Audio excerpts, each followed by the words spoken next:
Hay hombres cuyas palabras son como golpes de espada, mas la lengua de los sabios es medicina. ¿Lo ves?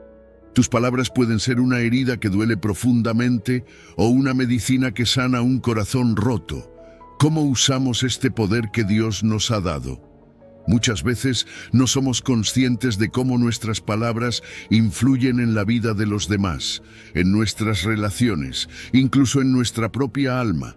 Cuando declaramos cosas negativas, como no soy capaz, esto nunca funcionará o siempre todo me sale mal, estamos creando barreras que nos impiden avanzar.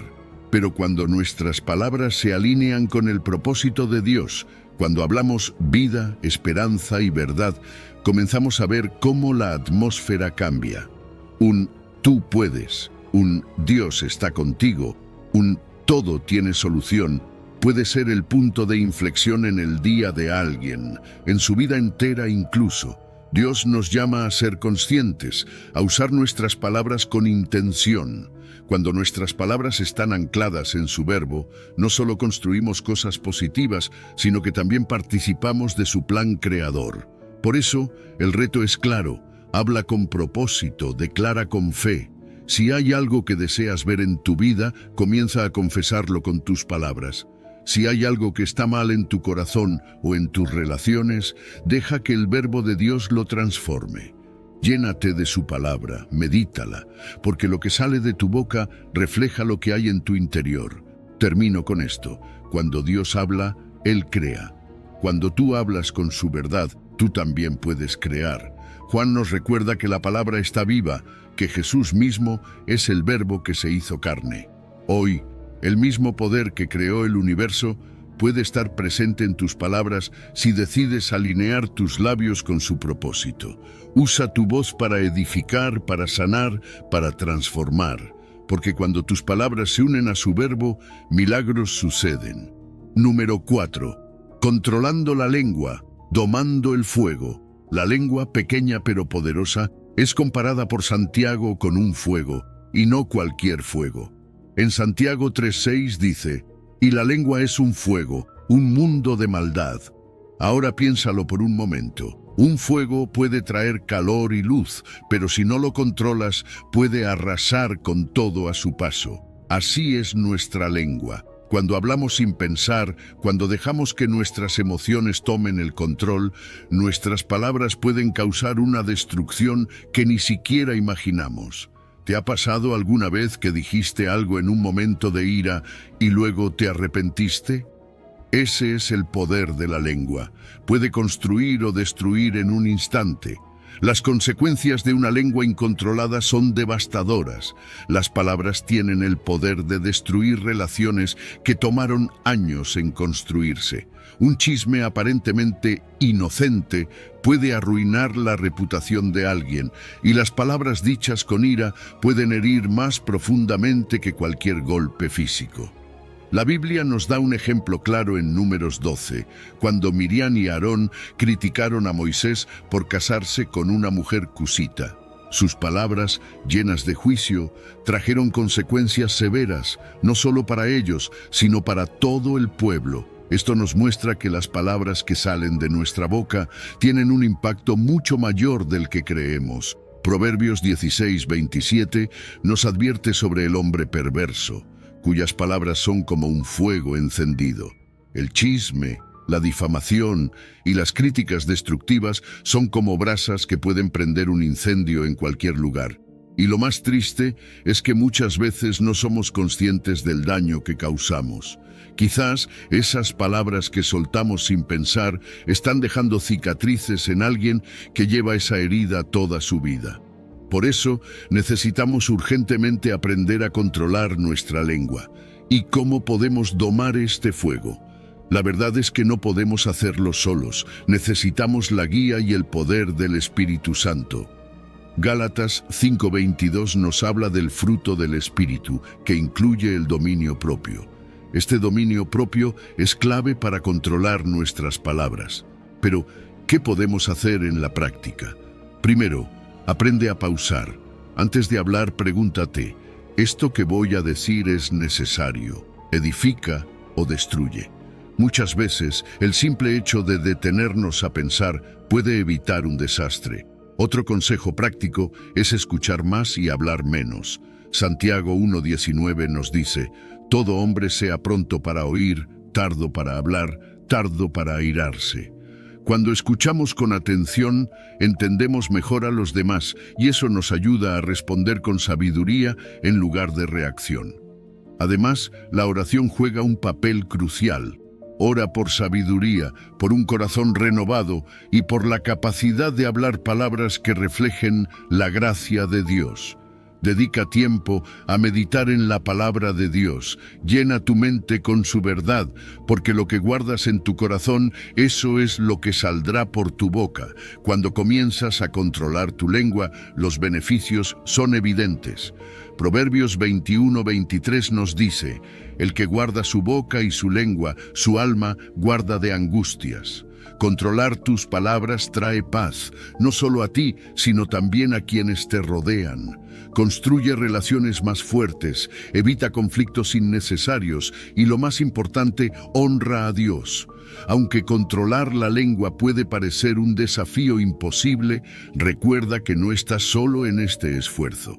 Con la ayuda de Dios puedes transformar no solo tus palabras, sino también tu corazón. Entonces, la próxima vez que estés a punto de hablar, recuerda lo que dijo Santiago: la lengua es un fuego, pero tú decides si será un fuego que destruye o uno que da calor y luz. Llena tu boca de palabras que edifiquen, sanen y reflejen el amor de Dios. Con su ayuda, puedes tomar el control y usar tu lengua como una herramienta para la paz, la edificación y la gloria de su nombre. Número 5. Las palabras que sanan, Jesús y la palabra que cura. ¿Te has dado cuenta del poder que puede tener una sola palabra? En Mateo 8, el centurión romano dijo algo que sigue resonando a través de los siglos: Señor, no soy digno de que entres bajo mi techo, solamente di la palabra y mi criado sanará. Esa declaración no fue solo un acto de fe, fue una revelación profunda sobre el poder de las palabras de Jesús. Este hombre, un soldado acostumbrado a la autoridad, reconoció que la palabra de Jesús no era como cualquier otra. Una palabra de Jesús podía atravesar cualquier barrera, sanar cualquier enfermedad y restaurar lo que parecía perdido. El ministerio de Jesús estuvo lleno de momentos en los que usó sus palabras para sanar. Piénsalo, cuando el ciego Bartimeo clamó a él, ¿qué dijo Jesús? Tu fe te ha salvado. En ese instante, Bartimeo recuperó la vista. Cuando un leproso se le acercó, pidiendo ser limpio, Jesús simplemente dijo: quiero, sé limpio. Y al instante, la lepra desapareció. Las palabras de Jesús no solo llevaban poder, estaban impregnadas de amor, compasión y autoridad divina. Cada palabra que pronunciaba estaba alineada con la voluntad del Padre y por eso no fallaban. Pero no solo sanaba cuerpos, también sanaba almas. Cuando Jesús encontró a la mujer acusada de adulterio, sus palabras fueron: ni yo te condeno, vete y no peques más. ¿Te imaginas lo que esa frase significó para ella? En lugar de recibir juicio, recibió gracia. En lugar de condena, una nueva oportunidad. Las palabras de Jesús no solo tocaban la superficie, penetraban hasta lo más profundo, trayendo sanidad donde nadie más podía llegar. Y aunque tú y yo no somos Jesús, nuestras palabras también tienen el poder de sanar. Proverbios 16:24 nos dice: panal de miel son los dichos suaves, suavidad al alma y medicina para los huesos. Nuestras palabras pueden ser como ese bálsamo que alivia un corazón cansado, una mente preocupada o un espíritu herido. Tal vez no podemos sanar una enfermedad física con una palabra, pero sí podemos levantar a alguien que se siente derrotado. Una simple frase como «estoy contigo», «te quiero» o «todo va a estar bien» puede ser el impulso que alguien necesita para seguir adelante. Piensa en cuántas veces has recibido un mensaje inesperado de alguien que te dice algo positivo. ¿Recuerdas cómo te hizo sentir? Esas palabras tienen un poder inmenso. Ahora imagina lo que puedes hacer cuando decides conscientemente usar tus palabras para sanar. Tal vez es enviar un mensaje a ese amigo que sabes que está pasando por un momento difícil, o simplemente decirle a alguien que aprecias lo mucho que significa para ti. A veces, un gracias sincero o un estoy orando por ti puede transformar el día de una persona. Esto no significa que siempre sea fácil. Hay días en los que estamos cansados, enojados o simplemente distraídos. Pero ahí es donde entra el ejemplo de Jesús. Isaías 54 dice: Jehová el Señor me dio lengua de sabios para saber hablar palabras al cansado. Esto nos recuerda que no estamos solos en este esfuerzo. Dios nos da sabiduría y guía para usar nuestras palabras de manera que reflejen su amor. Hoy más que nunca necesitamos palabras que sanen, palabras que construyan, que unan, que lleven esperanza. Sigamos el ejemplo de Jesús, no solo en lo que decimos, sino también en cómo lo decimos, con compasión, con propósito, con fe, porque nuestras palabras pueden ser un reflejo del amor de Dios en el mundo. Así que decide hoy ser un mensajero de sanidad. Habla vida, habla esperanza y recuerda que, como el centurión creyó, una palabra dicha con fe puede cambiarlo todo. Número 6. El silencio que habla. Cuando callar es sabio. Vivimos en un mundo lleno de ruido. Todo el tiempo estamos rodeados de palabras, mensajes, opiniones y conversaciones interminables. Pero, ¿te has detenido a pensar en el poder del silencio? A veces, callar no solo es necesario, sino sabio. Eclesiastés 3:7 lo dice con claridad: tiempo de romper y tiempo de coser, tiempo de callar y tiempo de hablar. Este versículo no nos invita a guardar silencio todo el tiempo, pero sí a discernir cuándo nuestras palabras pueden sumar y cuándo es mejor no decir nada. Y eso, créeme, no es una señal de debilidad, es una muestra de sabiduría y fortaleza interior. El silencio puede ser una respuesta más poderosa que cualquier palabra dicha en el momento equivocado. Proverbios 17:27 lo afirma: el que ahorra sus palabras tiene sabiduría, de espíritu prudente es el hombre entendido. Imagínate una discusión acalorada, en la que cada parte solo quiere ganar el argumento. Si uno de ellos decide callar, no para ignorar al otro, sino para reflexionar antes de hablar, ese simple acto puede cambiar la dinámica por completo. Callar en esos momentos puede evitar malentendidos, calmar tensiones y traer paz a una situación que estaba a punto de desbordarse. Pero aquí hay algo importante. Callar no significa que estamos de acuerdo con lo que está mal, ni que somos débiles. Significa que somos lo suficientemente fuertes para no dejarnos llevar por nuestras emociones.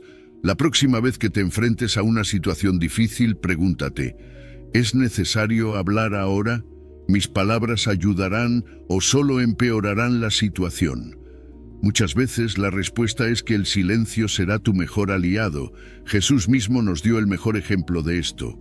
Durante su juicio, cuando lo acusaban falsamente, él eligió no defenderse con palabras. Mateo 27:12 nos dice que aunque lo acusaban de muchas cosas, él no respondió nada. Ese silencio no fue por falta de argumentos, sino por su confianza total en el plan de Dios. Jesús sabía que no todas las batallas se ganan hablando. Algunas se ganan confiando, esperando y demostrando dominio propio. Isaías 53:7 describe al siervo sufriente como aquel que, angustiado y afligido, no abrió su boca. Ese acto de silencio fue una expresión de dignidad, resistencia pacífica y fe absoluta. ¿Y tú, cuántas veces te has sentido obligado a defenderte cuando alguien te ha acusado o malinterpretado? Jesús nos muestra que no siempre necesitamos responder. A veces, nuestro silencio dice más que 1000 palabras. Nos invita a descansar en la seguridad de que Dios conoce la verdad y que no necesitamos justificar cada detalle ante los demás. Callar puede ser un acto de humildad, pero también de profunda confianza en que Dios pelea nuestras batallas.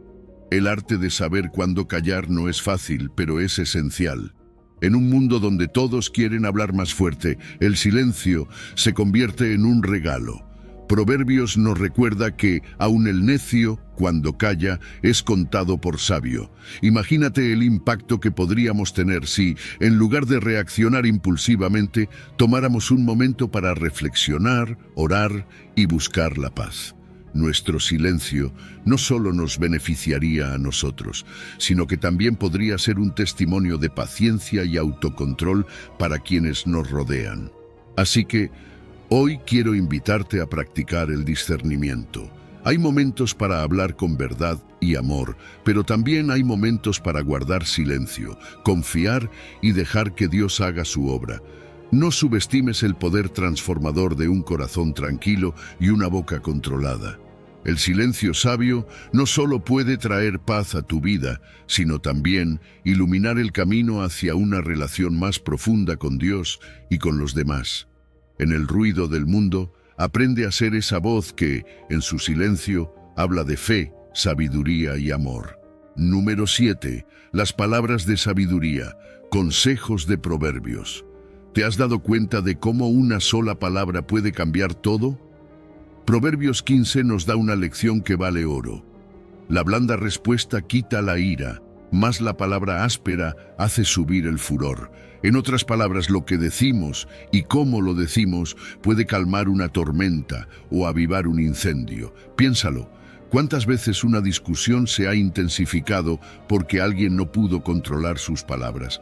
Pero también, ¿cuántas veces una respuesta amable y tranquila ha traído paz donde había tensión? Imagina esta situación. Llegas a casa después de un día complicado y alguien te dice algo que te molesta. En ese momento, tienes dos opciones.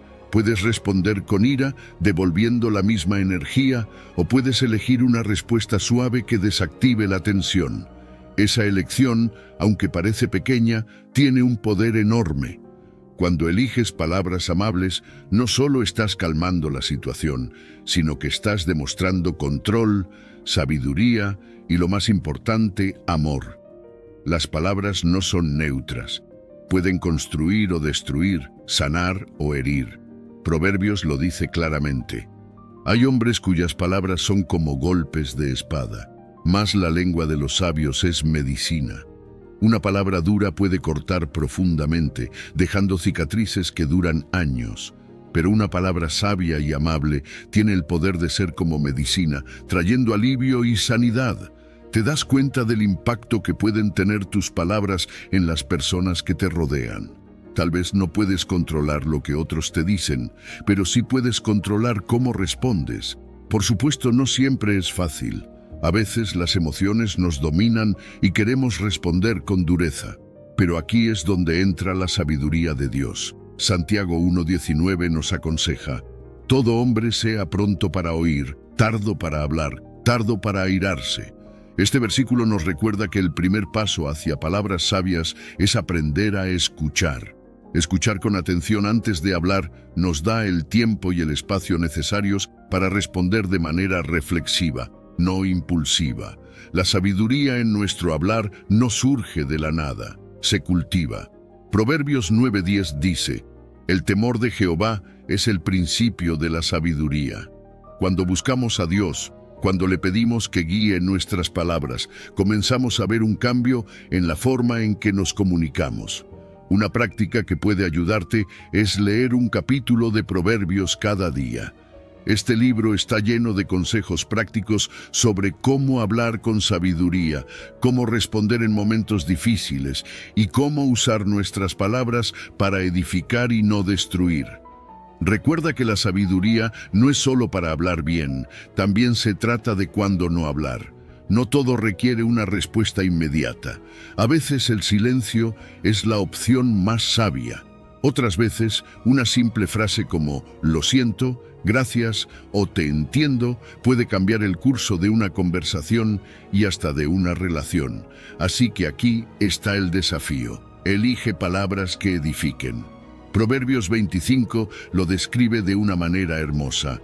Manzana de oro con figuras de plata es la palabra dicha como conviene. Tus palabras pueden ser un regalo para quienes te rodean, una fuente de paz, ánimo y esperanza.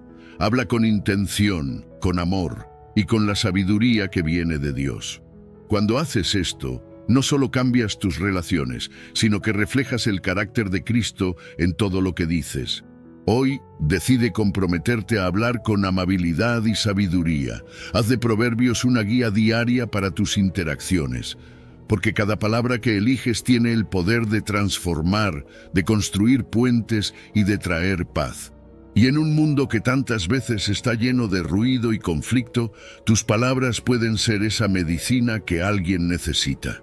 Número 8. El poder del perdón. Perdonando con palabras. El perdón tiene un poder que trasciende lo que podemos entender a simple vista. No es solo un acto de bondad, es una acción que libera, sana y transforma. Piénsalo, cuando Jesús estaba en la cruz, sufriendo el dolor físico más intenso y enfrentando la burla de aquellos que lo crucificaron, ¿qué fue lo que dijo? Padre, perdónalos, porque no saben lo que hacen. Estas palabras pronunciadas en medio de su agonía nos muestran el corazón de Dios.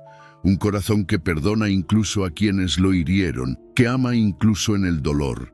El ejemplo de Jesús nos desafía profundamente. Él no esperó a que sus verdugos se arrepintieran, no puso condiciones, ni pidió garantías de cambio.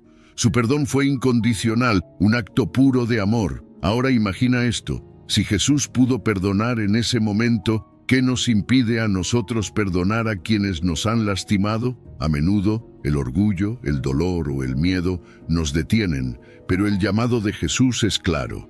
En Mateo 6:14 nos dice que, si perdonamos a los demás, nuestro Padre Celestial también nos perdonará. El perdón no es opcional. Es esencial para nuestra relación con Dios y con los demás. Pero ¿qué pasa cuando somos nosotros quienes necesitamos pedir perdón? Aquí es donde nuestras palabras juegan un papel crucial. Pedir perdón no solo requiere humildad, sino también valentía. Decir lo siento o perdóname puede parecer un acto pequeño, pero tiene un impacto enorme. Es como abrir una puerta que estaba cerrada por el resentimiento o el orgullo. Efesios nos recuerda: antes, sed benignos unos con otros, misericordiosos, perdonándoos unos a otros, como Dios también os perdonó a vosotros en Cristo. Cuando pedimos perdón, no solo buscamos restaurar una relación, sino que también reflejamos el carácter de Cristo en nuestras vidas. El perdón tiene un efecto sanador, tanto para quien lo da como para quien lo recibe. Tal vez has escuchado historias de personas que llevaban años cargando rencor y al perdonar sintieron como si una pesada carga desapareciera de sus vidas. El perdón rompe cadenas, libera el alma y permite que la paz de Dios fluya nuevamente en nuestros corazones. No significa que el dolor desaparezca instantáneamente, pero es el primer paso hacia la sanidad emocional y espiritual. Si estás luchando con el perdón, empieza con un paso sencillo. Ora. Habla con Dios sobre tu dolor, tu enojo, y pídele que te ayude a soltar lo que llevas dentro. Luego, cuando estés listo, usa tus palabras para sanar.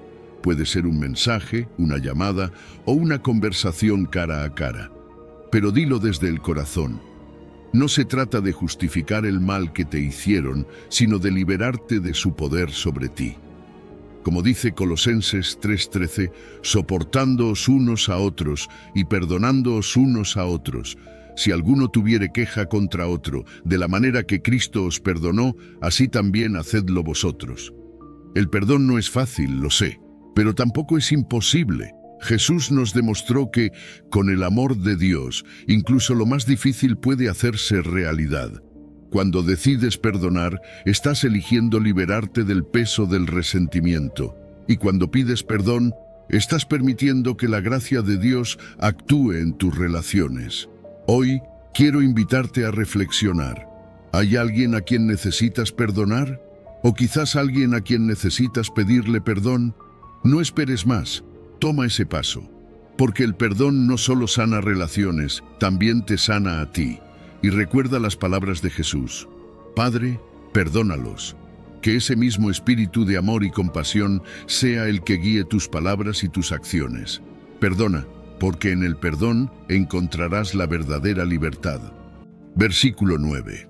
Isaías 55, versículos 8 y 9. Porque mis pensamientos no son vuestros pensamientos, ni vuestros caminos mis caminos, dice el Señor.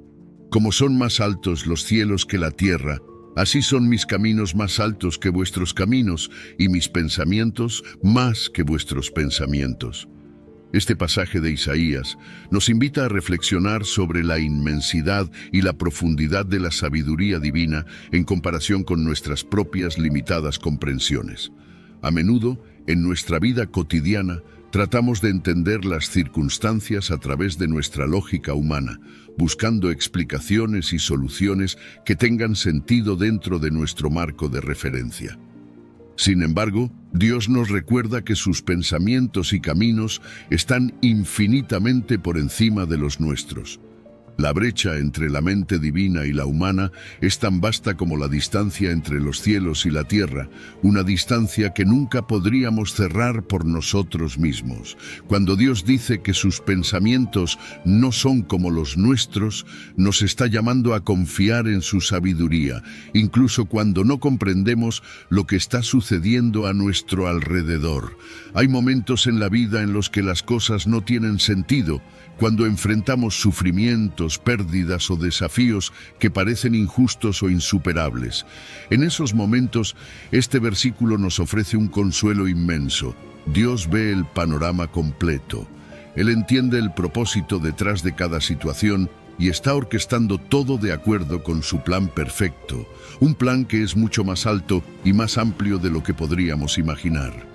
La diferencia entre los caminos de Dios y nuestros caminos también es significativa. Mientras que nuestros caminos a menudo están guiados por nuestras emociones, deseos y comprensión limitada, los caminos de Dios están guiados por su perfecta justicia, amor y sabiduría eterna.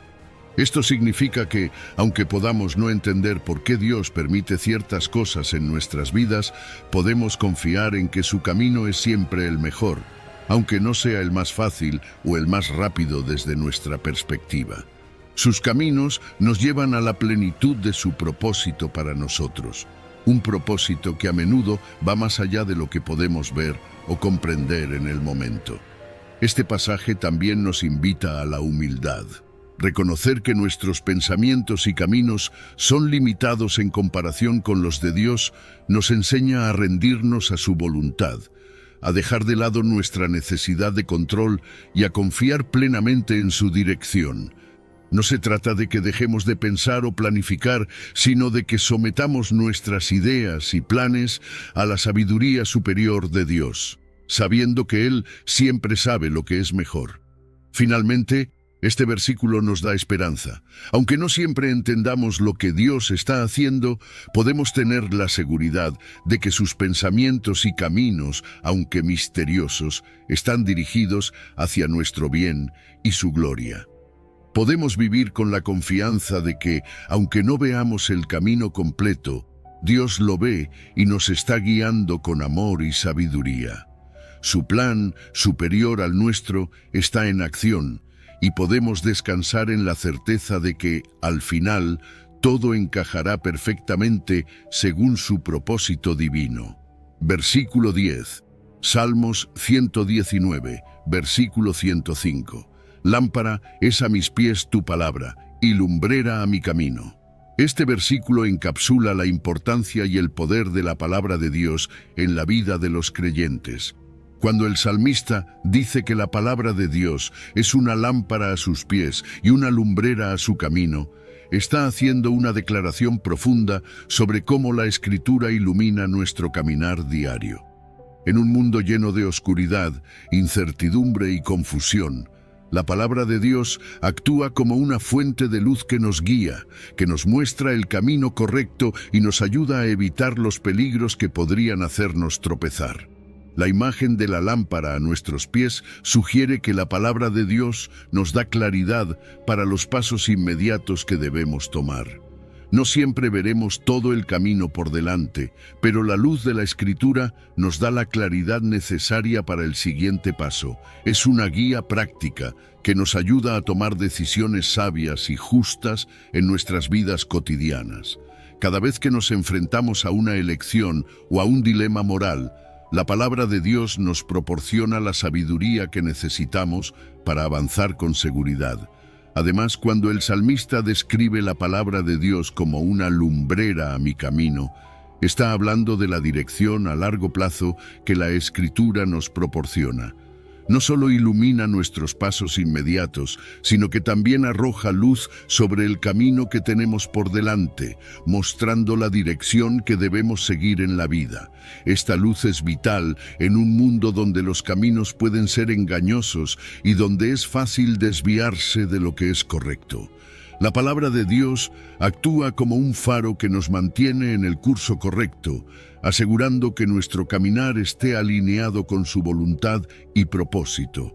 Este versículo también nos enseña sobre la dependencia que debemos tener de la palabra de Dios. Sin ella, estaríamos caminando en la oscuridad, tropezando y cayendo, sin una verdadera dirección. Pero con ella tenemos la seguridad de que no importa cuán oscuro sea el entorno, siempre tendremos la luz necesaria para avanzar.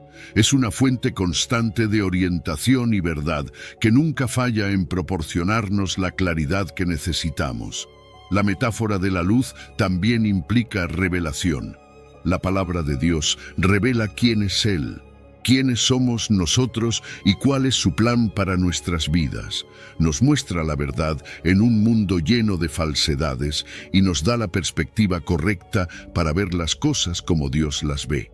Esta luz transforma nuestra forma de pensar, de vivir y de relacionarnos con los demás. En resumen, la palabra de Dios es esencial para nuestro caminar espiritual. Es nuestra lámpara y nuestra lumbrera, la fuente de luz que necesitamos para navegar por la vida con sabiduría, seguridad y propósito. Cuando confiamos en ella, podemos caminar con confianza, sabiendo que estamos en el camino correcto y que pase lo que pase, nunca estaremos en la oscuridad. Versículo 11, Romanos 8, versículo 28.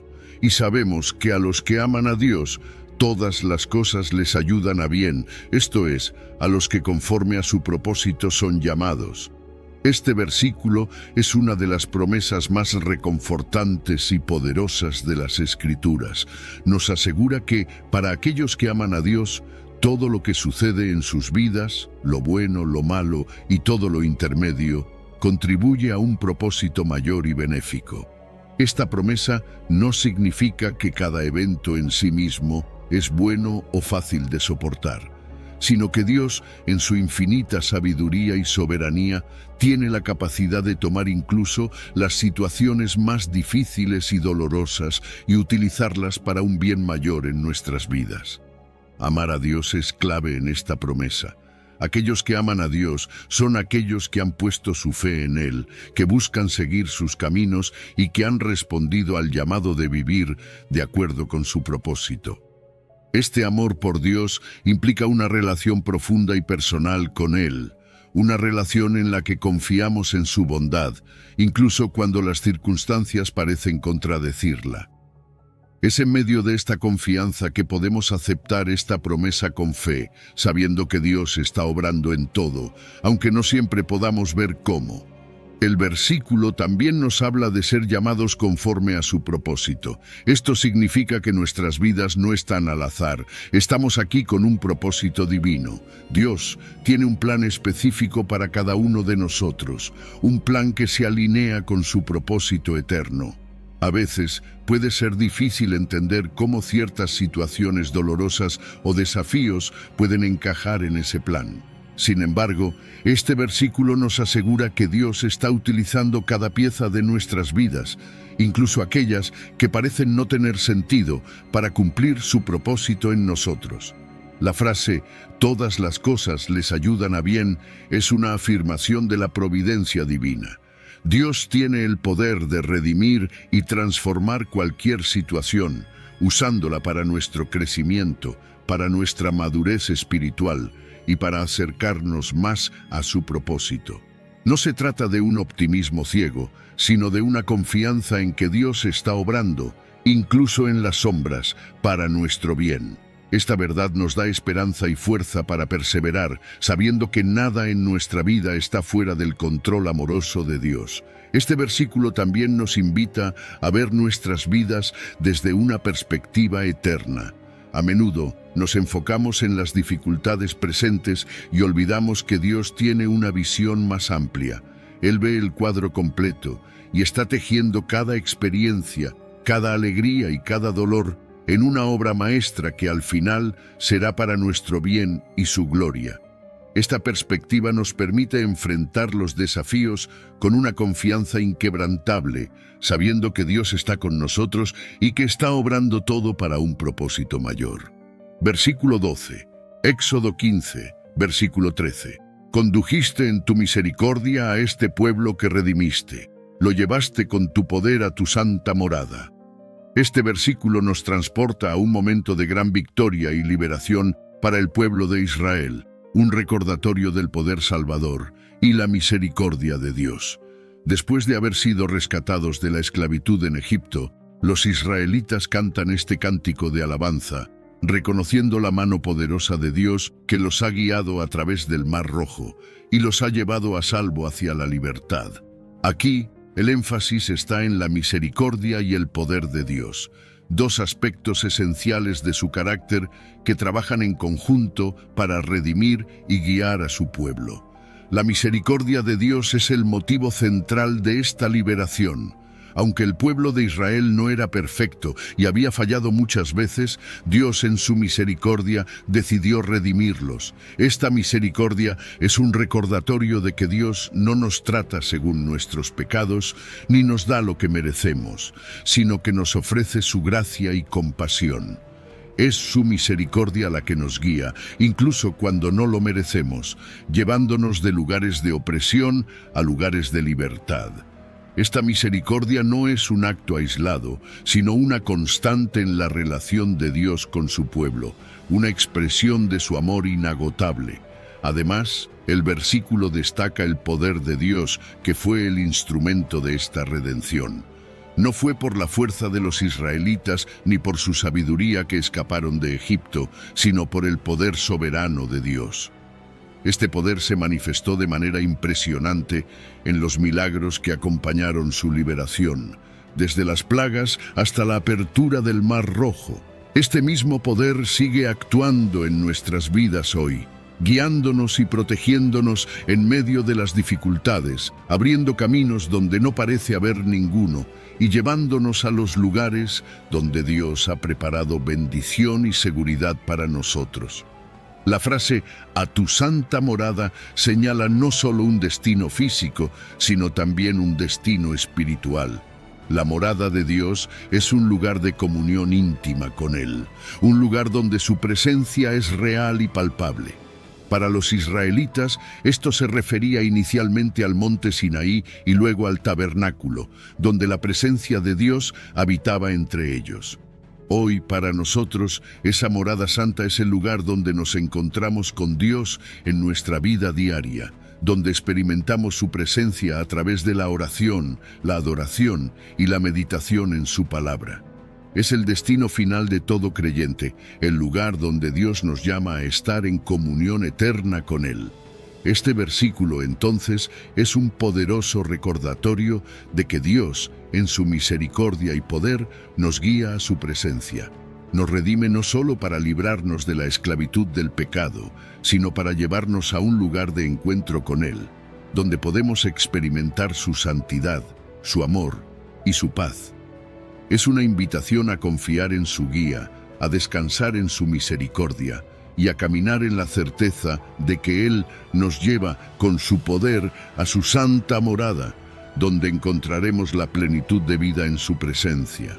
Versículo 13, Deuteronomio 31, versículo 8. El Señor va delante de ti, Él estará contigo, no te dejará, ni te desamparará, no temas ni te acobardes.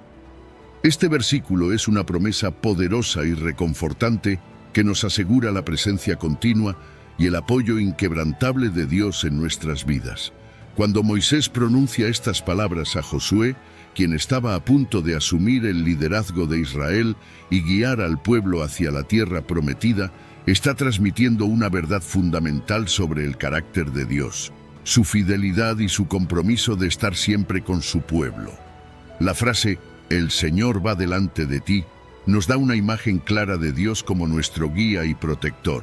Él no es un Dios que nos envía por delante a enfrentar los desafíos solos. En cambio, Él mismo va delante de nosotros, abriendo el camino, eliminando obstáculos y asegurándose de que cada paso que damos esté dentro de su plan y propósito. Saber que Dios va delante de nosotros nos llena de confianza para enfrentar lo desconocido, sabiendo que no caminamos en la oscuridad ni sin dirección. Él ya ha estado donde nosotros estamos por ir y su presencia nos asegura que estamos en el camino correcto. Además, la promesa de que Él estará contigo subraya la presencia continua de Dios en nuestras vidas. No importa dónde estemos o qué circunstancias enfrentemos, Dios está siempre a nuestro lado. Su presencia es constante, un apoyo que no se desvanece ni disminuye con el tiempo. Este conocimiento es especialmente reconfortante en momentos de soledad o cuando enfrentamos pruebas que parecen insuperables. Dios no solo va delante de nosotros, sino que también camina con nosotros, sosteniéndonos y guiándonos en cada paso.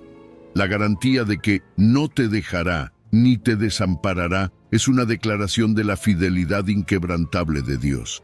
A lo largo de la Biblia vemos cómo Dios permanece fiel a su pueblo, incluso cuando ellos fallan o se desvían. Esta promesa nos asegura que Dios no es alguien que nos abandona en nuestros momentos de necesidad.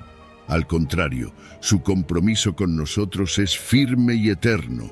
No importa cuán difíciles sean nuestras circunstancias, podemos confiar en que Dios no nos dejará ni nos abandonará. Su presencia es una constante en nuestras vidas, un ancla en medio de la tormenta. Finalmente, el versículo cierra con un llamado a la valentía. No temas ni te acobardes, porque Dios está con nosotros. No tenemos razón para temer. El miedo y el desaliento son reacciones naturales cuando enfrentamos lo desconocido o lo amenazante. Pero con la certeza de la presencia y el apoyo de Dios, podemos enfrentar cualquier desafío con valentía. No importa cuán grande sea el obstáculo o cuán incierto sea el futuro, Dios nos llama a avanzar con confianza, sabiendo que Él está con nosotros y que nunca nos dejará solos. Este versículo, entonces, es una fuente de fuerza y esperanza. Nos recuerda que con Dios a nuestro lado no hay nada que temer. Él va delante de nosotros, nos acompaña en cada paso y nunca nos abandonará. Podemos enfrentar el futuro con valentía, confiando en su fidelidad y amor eterno. Versículo 14. Salmos 48, versículo 14. Porque este Dios es Dios nuestro eternamente y para siempre. Él nos guiará aún más allá de la muerte. Este versículo es una afirmación profunda de la eternidad y la fidelidad de Dios, una promesa que ofrece consuelo y esperanza, tanto en la vida como en la muerte. Cuando el salmista declara que este Dios es Dios nuestro eternamente y para siempre, está proclamando la naturaleza inmutable de Dios. Dios no cambia con el tiempo, ni su amor y compromiso con nosotros disminuyen. Desde el principio hasta el fin, Él es nuestro Dios, el mismo ayer, hoy y siempre. Esta constancia es una fuente de profunda seguridad para los creyentes, ya que significa que el Dios que nos cuida hoy es el mismo que ha sido fiel a su pueblo a lo largo de los siglos y continuará siendo fiel para siempre. La frase «Él nos guiará aún más allá de la muerte» añade una dimensión aún más significativa a esta promesa. No solo se trata de la presencia de Dios en nuestra vida terrenal, sino también de su guía y cuidado en la vida más allá de esta. La muerte, que para muchos es un tema de temor e incertidumbre, se convierte en un tránsito hacia la eternidad bajo la guía de un Dios amoroso. Este versículo nos asegura que la muerte no es el final, sino una continuación del camino bajo la dirección de Dios. Él nos guiará a través de ese umbral, llevándonos hacia la vida eterna en su presencia. La idea de que Dios nos guiará más allá de la muerte también nos recuerda que nuestra esperanza en Él trasciende esta vida. Mientras que nuestra existencia terrenal está marcada por limitaciones, sufrimientos y eventual mortalidad, Dios nos ofrece una esperanza que va más allá de estas fronteras. Su promesa de guía eterna nos invita a vivir con una perspectiva celestial, sabiendo que lo que enfrentamos aquí en la tierra es temporal y que nuestra verdadera patria está en los cielos, donde Dios nos espera para guiarnos hacia su morada eterna. Este versículo también es una fuente de consuelo en tiempos de duelo y pérdida. Saber que Dios está con nosotros incluso en la muerte y más allá de ella, nos da paz y seguridad cuando enfrentamos la pérdida de seres queridos o cuando consideramos nuestra propia mortalidad.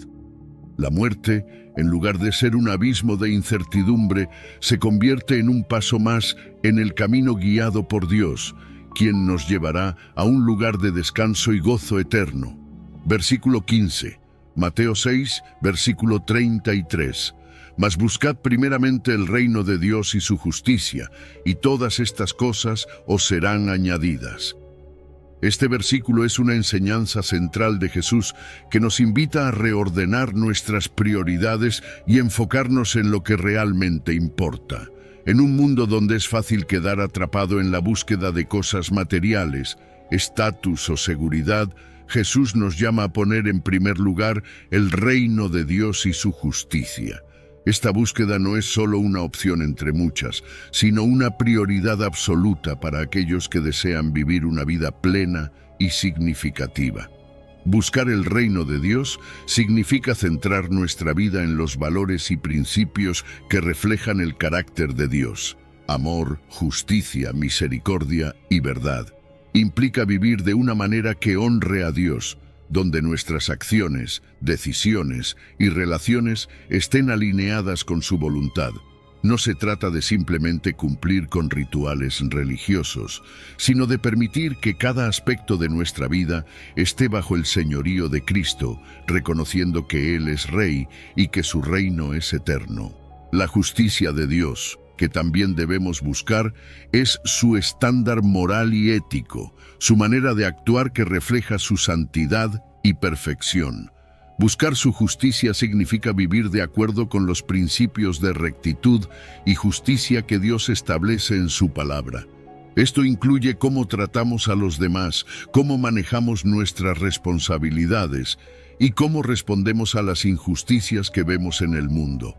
Al poner en primer lugar la justicia de Dios, estamos eligiendo vivir de una manera que refleja su carácter y su reino en la tierra.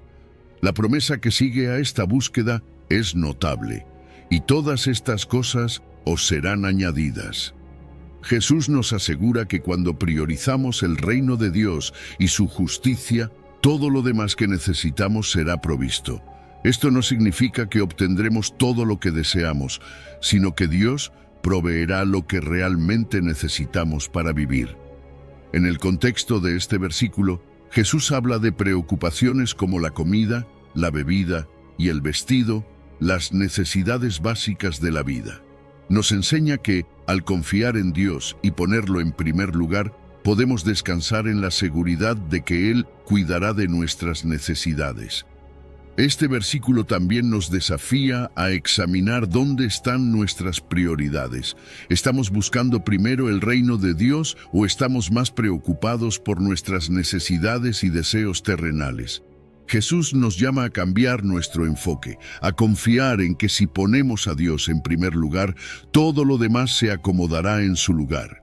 Es un llamado secreto, nos recompensará. Jesús nos lleva a un entendimiento más profundo de la espiritualidad.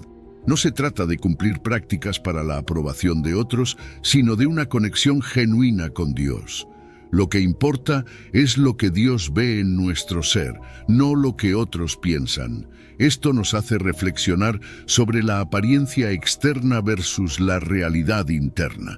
Jesús no se impresiona por fachadas religiosas o apariencias de espiritualidad si nuestras motivaciones son incorrectas. Busca autenticidad. Nuestras prácticas deben ser expresiones sinceras de amor a Dios, no medios para ganar reconocimiento. Este enfoque en la relación personal con Dios es clave. Cuando nos centramos en impresionar a otros, perdemos el propósito verdadero. Jesús recuerda que Dios ve lo que otros no ven. En esa intimidad con Dios encontramos nuestra recompensa, una conexión profunda con el Creador, una paz que supera todo entendimiento. ¿Qué aprendemos hoy, cuando es fácil mostrar cada aspecto de nuestra vida? En la era de redes sociales, exhibimos incluso nuestras prácticas espirituales. Es fácil caer en buscar likes por lo que hacemos en nombre de la fe. Pero Jesús nos llama a la autenticidad, a hacer las cosas en secreto, sabiendo que Dios lo ve todo. Ser auténtico en nuestra espiritualidad es un desafío. Requiere honestidad sobre nuestras motivaciones. ¿Hacemos las cosas para agradar a Dios o impresionar a otros? Solo nosotros podemos responder esta pregunta en lo profundo de nuestro corazón. Cuando oramos, damos o ayunamos, hagámoslo para conectar con Dios, no por aprobación ajena. La verdadera recompensa no es el aplauso del mundo, sino la intimidad con Dios que surge de prácticas espirituales auténticas y sinceras. ¿Estamos listos para vivir así? Número 6, versículos 19 al 34. La enseñanza de Jesús sobre las riquezas y la ansiedad. ¿Has sentido que el mundo te empuja a enfocarte en lo material? Jesús, en el Sermón del Monte, nos desafía a cambiar esa mentalidad. Nos invita a ver más allá de lo temporal y enfocarnos en lo eterno.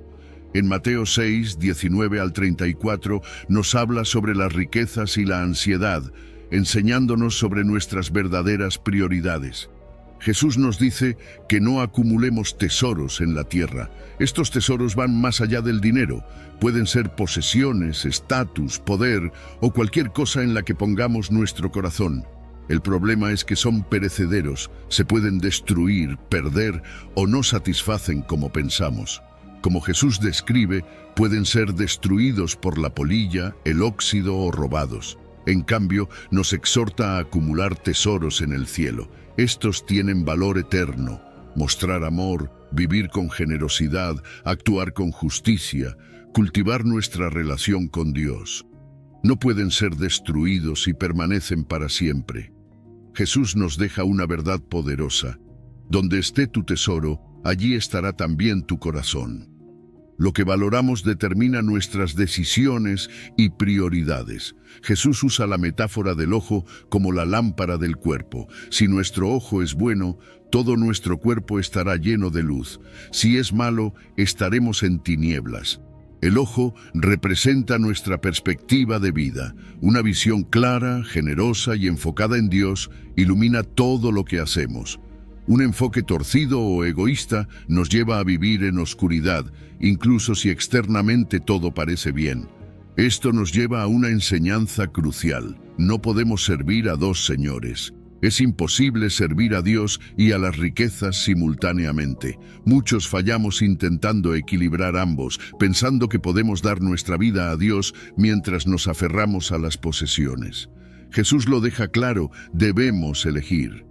Si Dios es nuestro Señor, las riquezas no pueden ocupar ese lugar en nuestra vida. Jesús aborda nuestras preocupaciones sobre necesidades básicas diciendo, no se preocupen por su vida. Nos da razones para no preocuparnos, señalando la creación. Las aves no siembran ni cosechan, pero Dios las alimenta. Los lirios crecen sin esfuerzo y son hermosos. Si Dios cuida de ellos, ¿cómo no cuidará de nosotros, sus hijos? Critica la falta de fe cuando vivimos llenos de ansiedad. Nos llama a confiar en que Dios sabe lo que necesitamos. La ansiedad indica que confiamos en cosas que no son Dios, llevándonos a vivir con miedo e incertidumbre. Confiar en Dios como proveedor nos permite vivir en paz. Jesús nos da la clave. Busquen primero el reino de Dios y su justicia, y todas estas cosas les serán añadidas. Si nuestra prioridad es el reino de Dios, si vivimos según sus principios y alineamos nuestra vida con su voluntad, Dios se encargará del resto. No ignora nuestras necesidades materiales, sino que promete proveer cuando nuestras prioridades están en orden. Finalmente, nos invita a vivir en el presente. No se preocupen por el mañana porque cada día tiene su propio mal. A menudo vivimos atrapados en el miedo al futuro, preocupándonos por cosas que quizás nunca ocurran. Jesús nos llama a soltar esa carga. Vivir con confianza en Dios significa enfrentar el día de hoy, sabiendo que Él controla el mañana. No se trata de ignorar responsabilidades, sino de confiar en que Dios proveerá lo necesario en el momento adecuado. En nuestro mundo moderno, donde la presión por acumular y proyectar éxito es fuerte, las palabras de Jesús son revolucionarias. Nos invitan a una libertad basada no en lo que poseemos, sino en quién confiamos. ¿Dónde está tu tesoro?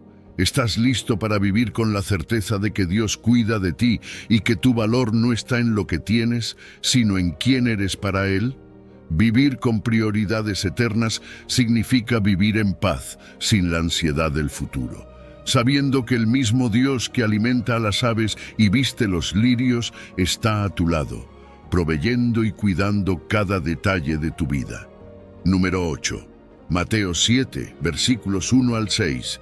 Lecciones de Jesús sobre humildad y autorreflexión. Jesús nos enseña: no juzguen a nadie, para que nadie los juzgue. Esta frase, aparentemente simple, tiene una profundidad increíble. Nos hace pensar en las veces que hemos sido juzgados y lo incómodo que resulta. Jesús nos advierte que, si adoptamos una actitud de superioridad, señalando los defectos ajenos, seremos medidos con la misma vara. La enseñanza se centra en la reciprocidad del juicio. Lo que damos, recibimos. Si criticamos constantemente, debemos estar preparados para recibir críticas. Jesús no sugiere que ignoremos el comportamiento destructivo o carezcamos de discernimiento, sino que reflexionemos sobre cómo aplicamos nuestro criterio. Para ilustrar esto, Jesús usa una parábola poderosa. ¿Por qué te fijas en la astilla que tiene tu hermano en el ojo y no le das importancia a la viga que está en el tuyo? La exageración es intencional. Contrasta una pequeña astilla con una enorme viga. Nos muestra cómo rápidamente vemos los errores ajenos, pero somos ciegos a nuestros propios problemas. Jesús nos llama a la autoevaluación. Antes de corregir a otros, debemos mirarnos al espejo y examinar nuestro corazón. A menudo, lo que criticamos en los demás refleja lo que no queremos enfrentar en nosotros mismos. Nos llama hipócritas si no corregimos primero nuestras faltas antes de intentar corregir las ajenas. Sin embargo, no es una corrección desde la superioridad, sino desde la humildad. Jesús nos invita a sacar la viga de nuestro ojo primero, no para dejar de ayudar a otros, sino para hacerlo con compasión y empatía. Comprender nuestras debilidades nos permite ayudar desde el amor y el apoyo, no desde el juicio. Luego, Jesús advierte: no den lo sagrado a los perros, ni echen sus perlas a los cerdos. Esto habla sobre el discernimiento.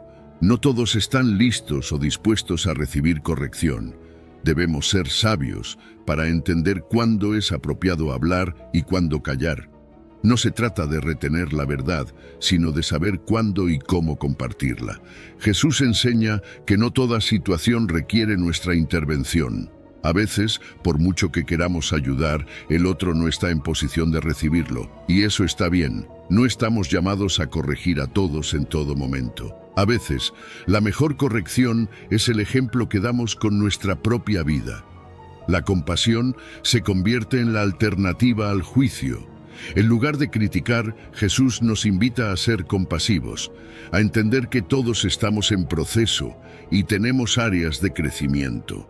Acercarnos a otros desde la compasión en lugar del juicio es imitar el corazón de Dios. Jesús nos vio con nuestros defectos, pero en lugar de condenarnos, nos amó y mostró el camino a la redención. Esto nos lleva a reflexionar sobre el autoengaño. A menudo vivimos con la viga en el ojo sin darnos cuenta.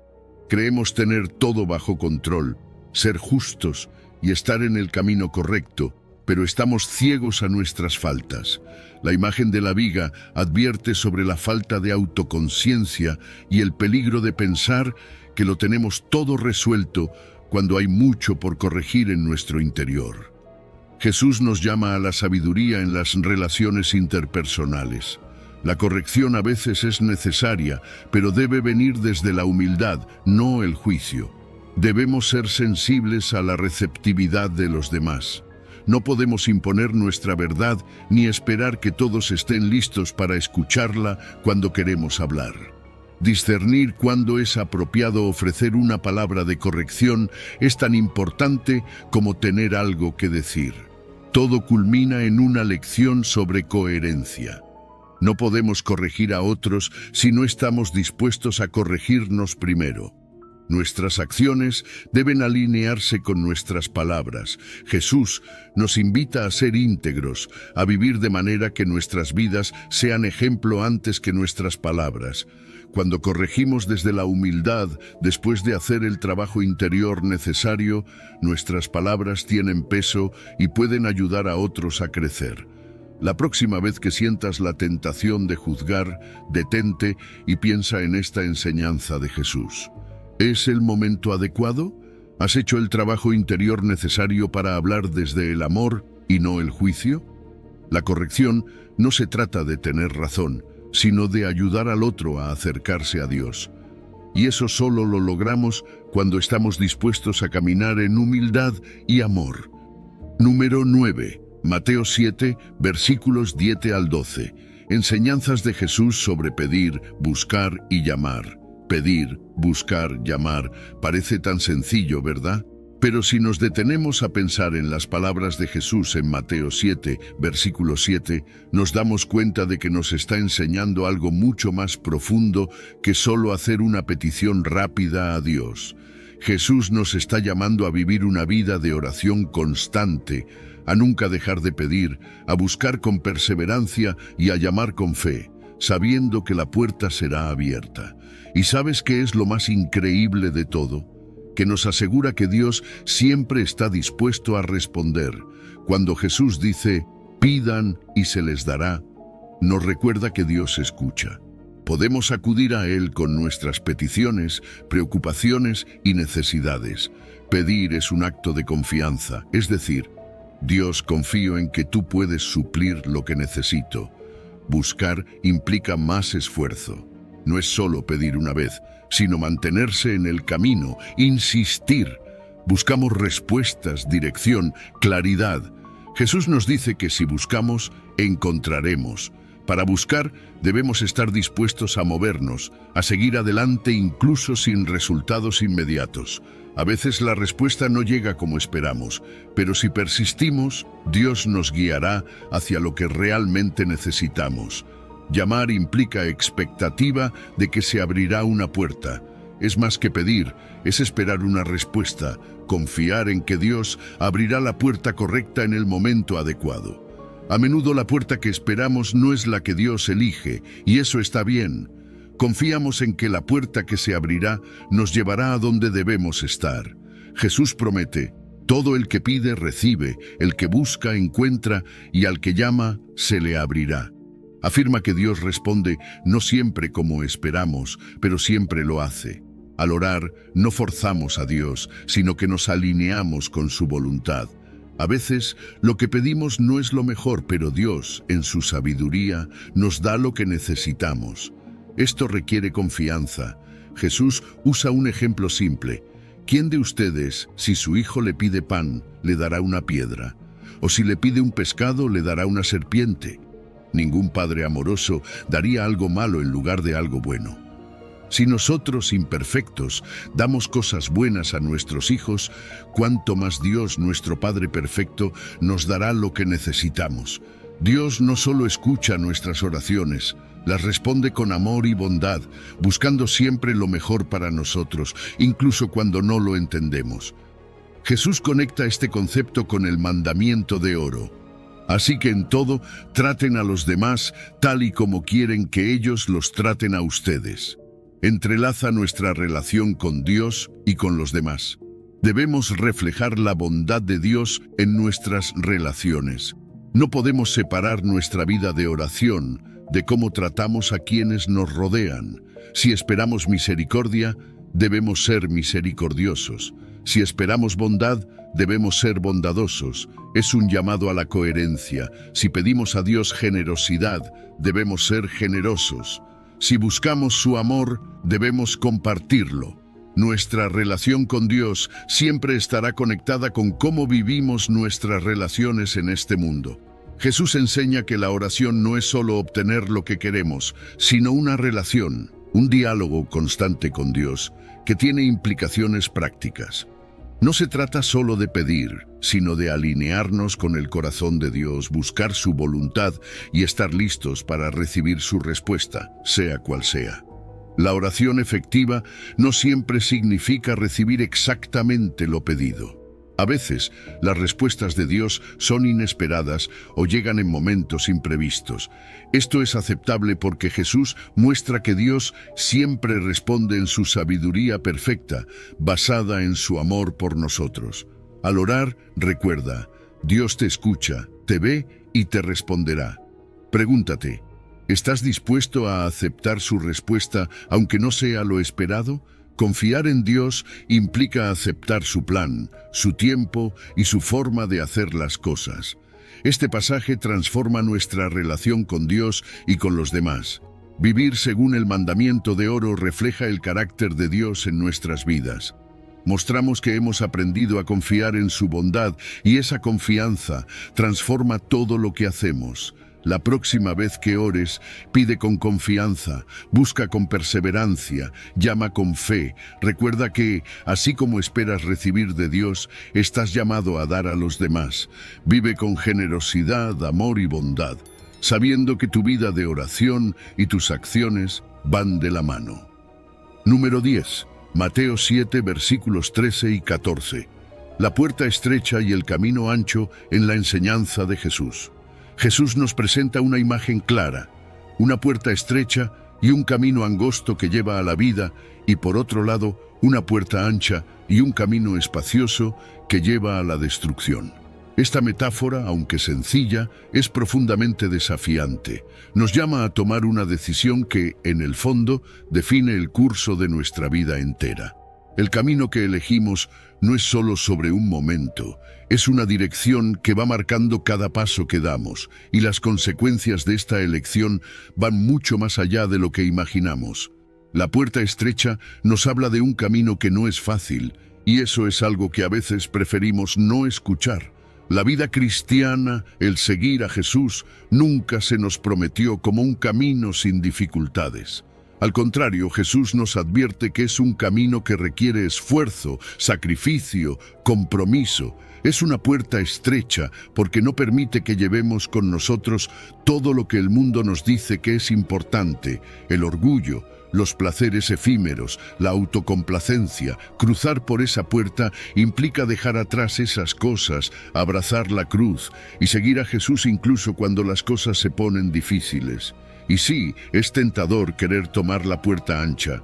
Esa puerta representa todo lo que el mundo nos ofrece. Es espaciosa, fácil, y muchos la eligen porque parece más atractiva. Es el camino que nos dice que podemos vivir sin restricciones, que podemos hacer lo que queramos sin pensar en las consecuencias. Pero Jesús nos advierte, ese camino, por muy cómodo que parezca, lleva a la destrucción. Es un camino que parece seguro al principio, pero que termina vaciando nuestra alma, llevándonos a un lugar donde nos encontramos perdidos, desconectados de Dios.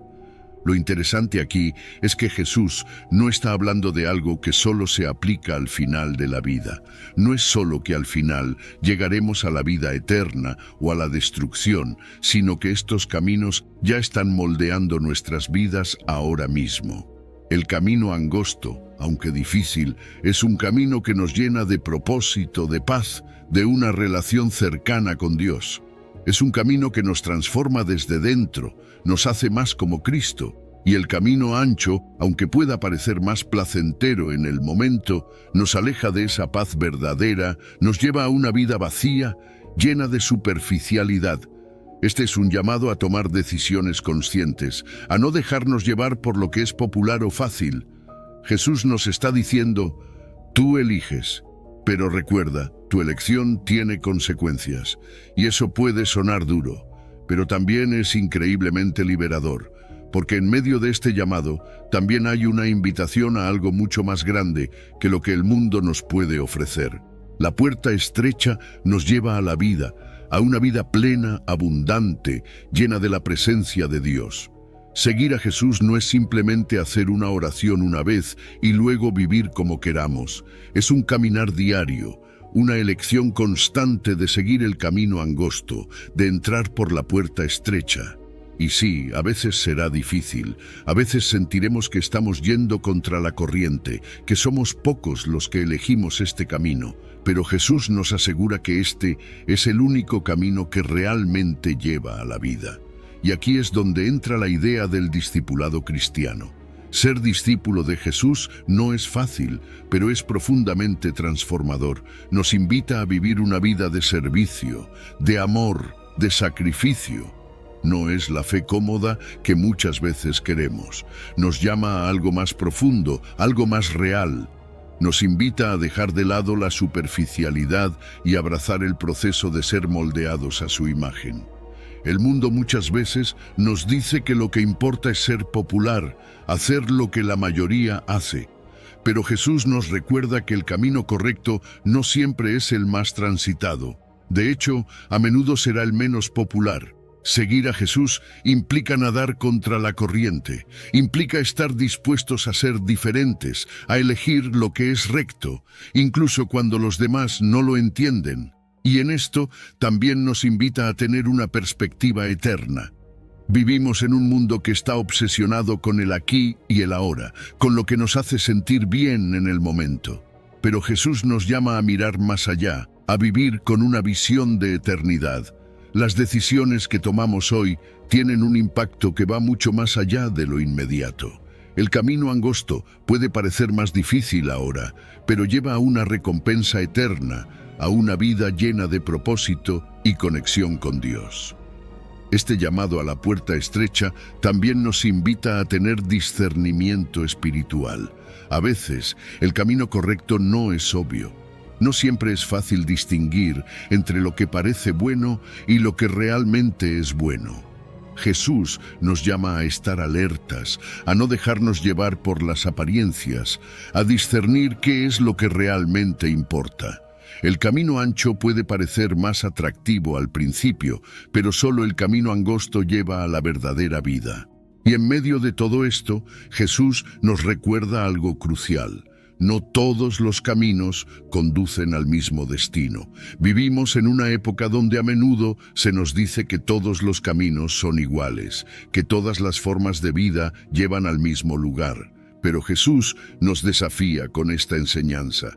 No todos los caminos llevan a la vida. No todas las decisiones nos acercan a Dios. Y este es un llamado a la exclusividad del camino de Jesús. Solo a través de él encontramos la verdadera vida, la vida eterna.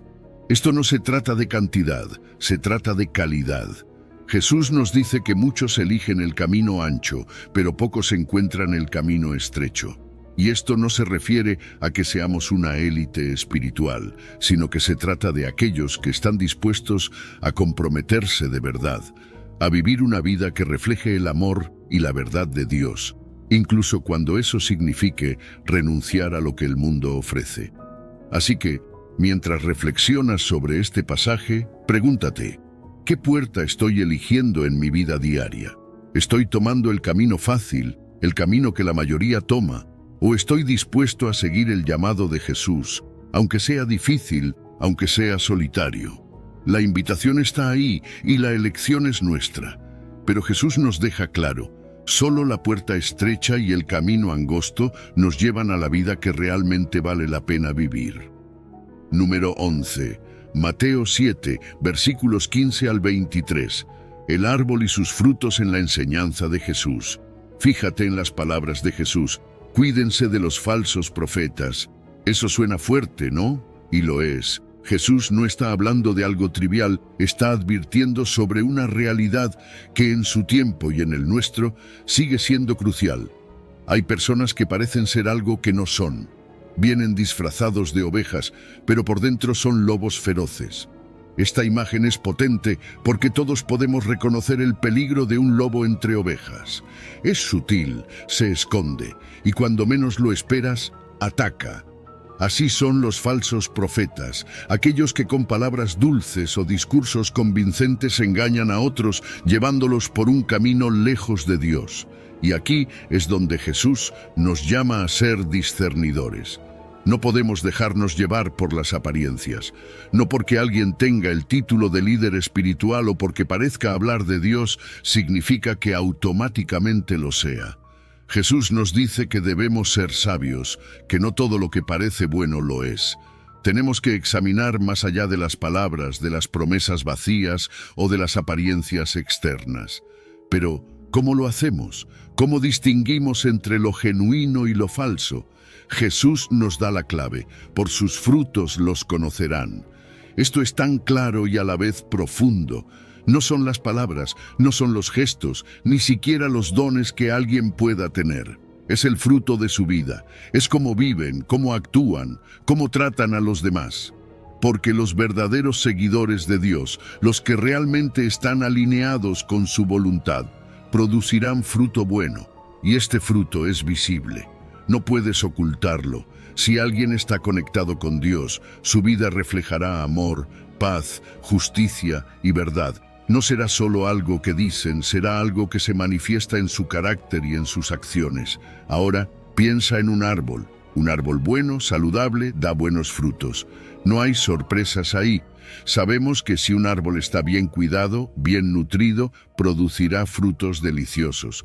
Pero un árbol malo, uno que está enfermo o dañado, solo puede producir frutos malos. Es una ley de la naturaleza. Jesús usa esta metáfora para decirnos algo importante. Nuestra vida espiritual es como ese árbol. Si estamos verdaderamente conectados a Dios, si seguimos su camino, nuestra vida producirá frutos buenos. Pero si estamos desconectados, si nuestra relación con Dios es superficial o falsa, los frutos que producimos serán vacíos, dañinos o engañosos. Y aquí es donde Jesús nos confronta de manera más directa. No basta con decir Señor, Señor. No basta con profesar una fe si nuestras acciones no reflejan esa fe. No es suficiente hacer declaraciones religiosas o aparentar piedad. Jesús lo deja claro. No todo el que me dice, Señor, Señor, entrará en el reino de los cielos, sino solo el que hace la voluntad de mi Padre que está en el cielo. Esto es serio, porque nos invita a examinar nuestra vida más allá de las palabras. ¿Estamos haciendo la voluntad de Dios o simplemente usando el lenguaje correcto sin vivirlo realmente? Aquí entra en juego la naturaleza del verdadero discipulado. Seguir a Jesús no es solo una declaración pública, es un compromiso diario, es una transformación interna que se refleja en nuestras acciones. El verdadero discípulo de Cristo no se queda en las palabras, va más allá, porque su fe genuina produce un cambio real en su vida. Esto no significa que somos perfectos, pero sí significa que estamos en un proceso constante de ser moldeados por la voluntad de Dios, y eso se nota en la manera en que vivimos, en cómo tratamos a los demás, en nuestras decisiones y en nuestra integridad. Jesús también nos advierte sobre el autoengaño espiritual. Y esta parte es especialmente desafiante, porque ¿cuántas veces nos convencemos a nosotros mismos de que estamos bien espiritualmente, cuando en realidad solo estamos cumpliendo con rituales vacíos? Podemos asistir a la iglesia, podemos servir, incluso podemos hacer cosas que parecen espirituales, pero si no hay una verdadera transformación interior, si no estamos viviendo en obediencia a Dios, estamos engañándonos. Jesús nos llama a una autoevaluación honesta. No se trata de ser religiosos, se trata de vivir de acuerdo con la voluntad de Dios, de que nuestras acciones sean coherentes con nuestra fe. Y esto nos lleva a reflexionar sobre la relación entre doctrina y práctica. No basta con tener la teología correcta, no basta con conocer la Biblia. Todo eso es importante, claro, pero si no produce un cambio en nuestra vida diaria, entonces no hemos entendido lo que significa seguir a Jesús. La verdadera doctrina debe reflejarse en una vida ética, en una vida de amor y justicia. Jesús nos dice que no es solo lo que creemos, es cómo vivimos lo que realmente cuenta. Entonces, ¿cómo nos juzga Dios? Jesús nos deja claro que el juicio divino no se basa en las apariencias externas. Dios mira más allá de lo que podemos mostrar al mundo. Él ve el corazón, ve nuestras intenciones, nuestras motivaciones, y esto es tanto una advertencia como una promesa. Advertencia porque no podemos engañar a Dios. Promesa porque si vivimos en obediencia y en conexión con Él, no tenemos nada que temer. Él ve más allá de nuestras fallas y reconoce nuestro esfuerzo por hacer su voluntad. Una de las lecciones más poderosas que Jesús nos enseña aquí es que incluso los dones espirituales, los milagros o las grandes obras no son garantía de una relación genuina con Dios. No se trata de los dones, se trata del carácter. Puedes hacer cosas impresionantes, pero si tu vida no está en sintonía con el corazón de Dios, todo eso es vacío. El carácter, la obediencia, la humildad y el amor son más importantes que cualquier manifestación externa de poder. Al final del día, todo se reduce a hacer la voluntad de Dios. Jesús nos invita a conocer su voluntad, a vivirla, a hacerla parte de nuestra vida diaria. No se trata de cumplir con una lista de reglas, sino de vivir en una relación profunda con Él, donde nuestra vida refleja su carácter y su amor. Y esa es la verdadera medida del éxito espiritual. Entonces, mientras reflexionas sobre este pasaje, pregúntate, ¿qué tipo de fruto está produciendo mi vida? ¿Estoy realmente viviendo en obediencia a la voluntad de Dios o me estoy conformando con apariencias? El llamado de Jesús es claro, no se trata de lo que decimos, sino de cómo vivimos, y eso es lo que al final definirá nuestra relación con Él. Al concluir este viaje a través del Sermón del Monte, hemos redescubierto las profundas verdades que Jesús impartió en su enseñanza más famosa. Estas palabras no son solo ideales antiguos, son principios vivos que nos invitan a examinar cómo vivimos, amamos y nos conectamos con los demás y con Dios cada día. Jesús nos desafía a ser más que oyentes pasivos de sus palabras. Nos llama a ser hacedores activos, a amar no solo en palabras, sino en acciones, a buscar la justicia no solo para nosotros mismos, sino para el mundo entero, y sobre todo, a construir nuestras vidas sobre el fundamento sólido de sus enseñanzas, que prometen no solo una existencia más plena en esta tierra, sino también la eternidad en su presencia. Si estas palabras han tocado tu corazón, si has sentido el desafío de ver y vivir de manera diferente, no guardes este mensaje para ti solo. Comparte este video, invita a otros a explorar y reflexionar sobre estas verdades transformadoras. Suscríbete para continuar descubriendo cómo las enseñanzas de Jesús pueden influir en cada aspecto de nuestras vidas. Y juntos vamos construyendo una comunidad que realmente vive según los principios del reino de Dios. No olvides que cada paso que damos hacia la aplicación de estas verdades es un paso hacia una vida más rica y auténtica. Si has llegado al final de este video, eres una persona dedicada y comprometida con el crecimiento espiritual y el acercamiento a Dios. El hecho de que hayas llegado hasta el final demuestra tu determinación para absorber conocimiento y aplicarlo en tu vida. Sigue buscando sabiduría y trabajando para fortalecer tu fe y tu relación con Dios. Recuerda que el aprendizaje y el acercamiento a Dios son un viaje continuo y gratificante. Mis videos ayudan a las personas de cualquier edad a acercarse a Dios, redescubriendo enseñanzas olvidadas y profundizando en la palabra divina. Comenta, estoy más cerca de Dios, para hacernos saber que llegaste hasta aquí y que estás en este camino de fe con nosotros.